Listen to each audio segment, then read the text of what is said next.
हाय। Instagram और YouTube पर मैं शॉर्ट्स डालता रहता हूँ और मैं कुछ गाइस बेतुकी बातें करता हूँ, लाइक कि लोगों को इजीली समझ नहीं आने वाली वो चीज़ें, उसके लिए थोड़ा डीप एनालिसिस चाहिए। तो गाइस मैंने डिसाइड किया है कि शॉर्ट्स में क्या मैं आपको चीज़ें एक्सप्लेन कर नहीं पाता हूँ। अभी थोड़े दिन पहले मैंने एक वीडियो डाली थी जिसमें मैंने बोला था आपको जॉब क्यों नहीं करनी चाहिए। तो उस पर अच्छे कमेंट्स भी आए, लाइक्स भी आए, लेकिन उस पर कुछ ऐसे कमेंट्स भी आए कि यार भाई फिर तू ही बता, करें क्या, फिर खाएंगे क्या। उनके क्वेश्चंस वैलिड थे बहुत, मैं भी उसकी रिस्पेक्ट करता हूँ।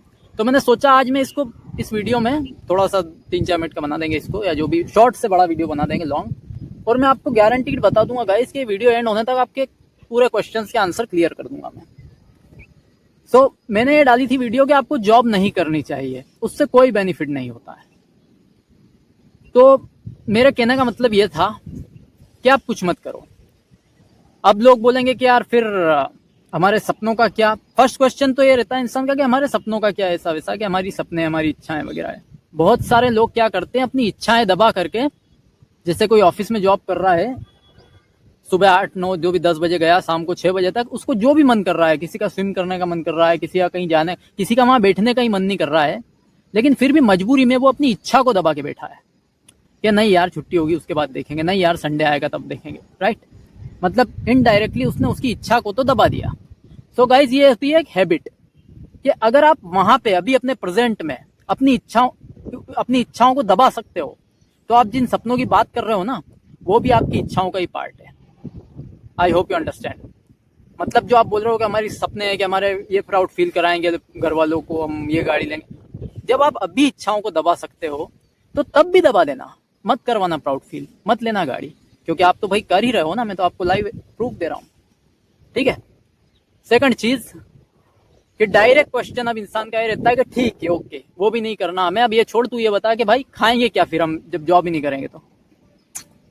सो गाइज पहली बात तो, मेरा पहला आंसर तो ये है, इस बात का पहला मेरा तोड़ के, आप जिन चीजों से भाग करके जा रहे हो ना जॉब पर, फॉर एन एग्जाम्पल कि आपको लग रहा है कि यार मैं घर पे बैठा हूँ, मैं खाऊंगा क्या, मुझे प्रॉब्लम हो रही, राइट। आपको एक्चुअली प्रॉब्लम हो रही तो आप काम पे जाना चाह रहे हो।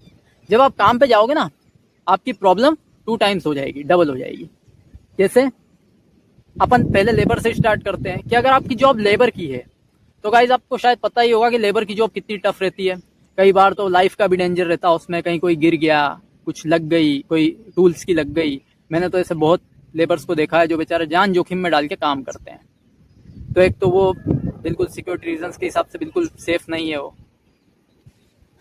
दूसरी चीज, अगर आप ऑफिस में जाते हैं कहीं काम करना है तो वहां पे ऑफिस पॉलिटिक्स रहती है, इन्वायरमेंट टॉक्सिक रहता है, आपको खुद को पता है। मैं क्या, बहुत से लोग आप जॉब करते होंगे, और कभी आप घर पे रह के देखना, आपकी 50% जो ये प्रॉब्लम है ना वो तो खत्म हो जाएगी, आप रिलैक्स रहोगे थोड़े। बस अब यही प्रॉब्लम है कि खाएं क्या, ये क्या करें ना, ये प्रॉब्लम मैं भी मानता हूँ, हाँ है, ओके।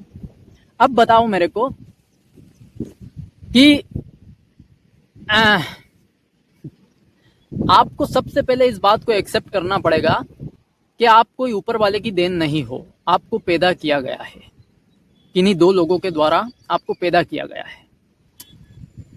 अब अपन इस चीज को मानते हैं कि उन्होंने पैदा आपको क्यों किया, उसके कोई भी रीजन वैलिड नहीं रहेंगे। अगर आप ये पूछोगे कि यार क्यों पैदा किया, तो उनका आंसर ये रहेगा कि हमने तुझे पैदा किया है तेरे जीवन के लिए, कि हाँ भाई तुझे, तो भाई आप तो मुझे जानते ही नहीं थे, आपने मुझे पैदा कैसे कर दिया। जब मैं पैदा नहीं हुआ था उससे पहले तो आपको पता ही नहीं था कि मैं महेश हूँ, रमेश हूँ, मैं सोनिया हूँ, रीति, मेरी हाइट क्या रहेगी, मैं कैसी, मेरी पर्सनैलिटी। आपने मुझे पैदा नहीं किया, आपने सिर्फ एक बच्चा पैदा किया है। तो अगर आप ये बोलते हो मेरे लिए पैदा किया, तो मेरी तो परमिशन ही नहीं थी, मेरी तो परमिशन ली नहीं, क्योंकि अगर मेरे से पूछा जाए तो मैं तो इस लाइफ में आना ही नहीं चाहती थी या चाहता था। अगर पैदा होने से पहले आपसे पूछ लिया जाता कि यार आपको ऐसी लाइफ है और इतने प्रॉब्लम्स हैं, ऐसा वैसा, अगर आपको कुछ करना है तो आपको खुद को करके करना पड़ेगा, तो आप हाँ करते। मैं बोल रहा हूँ 95% ऑफ पीपल मना कर देते कि यार हमको तो नहीं जाना इसी दुनिया में। तो पहला तो यही काउंटर हो गया कि हमसे आपने पूछा ही नहीं, हमारी परमिशन के बिना आपने पैदा कर दिया। सेकंड चीज, अगर आप ये एक्सक्यूज देते हो कि यार हमारे लिए पैदा किया, हमारा बुढ़ापा संभालने के लिए, तो गाइज आप सोचो ये कितना बड़ा अत्याचार है। किसी इंसान को इस दुनिया में ला करके उससे अपना काम करवा रहे हैं, अपने सपने पूरे करवा रहे हैं। ये स्लेवरी नहीं है तो क्या है, क्या है ये, कहाँ जा रहा है सिस्टम। तो अब क्या बचता है कि फिर अब क्वेश्चन ये उठता है कि भाई आपने पैदा किया है तो या तो आपको करना नहीं था, और अगर कर दिया है तो खिलाने का दम रखो, और अगर खिला भी नहीं सकते तो एटलीस्ट हम हमारा कर लेंगे। एटलीस्ट आप अपने सपने, अपनी चीजें, अपने रीति रिवाज हम पे मत थोपो। आपने एक पहले ही बहुत बड़ा क्राइम कर दिया है किसी इंसान को उसकी मर्जी के बगैर इस दुनिया में लाके। आप किसी इंसान को किडनैप करके अगर कहीं ले जाओ ना, मुंबई वगैरह, वो भी एक बहुत बड़ा क्राइम है। तो आप तो डायरेक्ट दुनिया में लेके आ गए कहीं से, उसको कितना बड़ा क्राइम है। तो आप पहली बात तो ये कि भाई खाने, अब सेकंड चीज खाने का क्वेश्चन कर भाई, आप भी इस बात से एग्री करेंगे कि आज तक आपने बहुत कम ऐसा सुना होगा या सुना ही नहीं होगा कि कोई लोग इंसान भूख से मर गया। ये कोई बात होती है क्या? प्रॉब्लम ये है कि आप खाने के लिए काम नहीं करते, आप दिखाने के लिए काम करते हैं, इसलिए आपको प्रॉब्लम आती है। एक डायोग्निस करके एक फिलोसोफर थे गाइज, उन्होंने सब कुछ छोड़ दिया था। उन्होंने अपनी जिंदगी में इतना सब कम कर दिया था कि उनके पास एक मिट्टी का लोटा था सिर्फ पानी पीने के लिए। और एक दिन उन्होंने एक बच्चे को देखा, वो ऐसे चुल्लू में धोप भर के पानी पी रहा था, तो उन्होंने वो मिट्टी का कुल्हड़ भी फेंक दिया कि मुझे अब इसकी भी जरूरत नहीं है। तो एक्चुअल में अगर आपको जिन चीजों की जरूरत है ना, वो तो इतनी कम है गाइस कि आप यूं ही कोई भी उसका अरेंजमेंट कर देगा। अकेले इंसान का जिंदगी निकालना कोई बड़ी बात नहीं है, बहुत छोटी बहुत आसान बात है, ये आपको भी पता है। हाँ, आप अगर अभी से दिखाने की कोशिश करोगे कि यार मैं गाड़ियां ले लूं, घोड़ियां ले लूं, ये कर लूं, फिर तो मैं खुद बोलूंगा भाई मैं क्या हेल्प कर सकता हूँ आपकी, वो तो पॉसिबल नहीं है। गाइज, आपकी अगर कोई भी क्वेरी हो या कुछ भी आपका प्रश्न क्वेश्चन हो तो आप बस कमेंट कर देना, मैं उस पर बिल्कुल बनाने की कोशिश करूंगा और आपको 100% सेटिस्फाइंग आंसर देने की कोशिश करूंगा किसी भी टॉपिक पे। Thank you for watching my video.